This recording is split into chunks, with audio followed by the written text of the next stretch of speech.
Alors le prix du censeur 2020 est là pour récompenser la sortie la plus liberticide de l'année 2020 contre la liberté d'expression. Et il y avait beaucoup de candidats. La sélection a été très difficile, notamment parce que Emmanuel Macron et la liberté d'expression, ce n'est pas une histoire d'amour.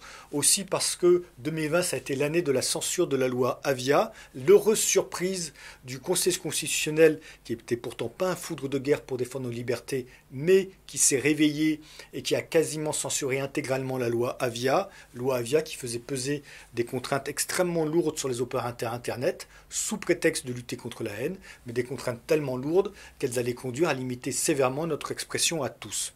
Et très largement gagnant, de manière stratosphérique pour le titre de censeur d'or 2020, Christophe Barbier, pour ses réflexions suite à la décapitation de Samuel Paty, l'enseignant par un islamiste.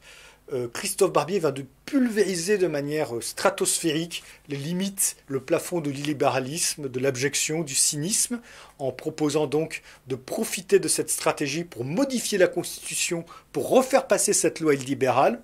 Je pense que non seulement il a mérité le titre de censeur d'or 2020, mais s'il y a un titre de censeur d'or de la décennie, voire du siècle, il vient déjà de bien se positionner.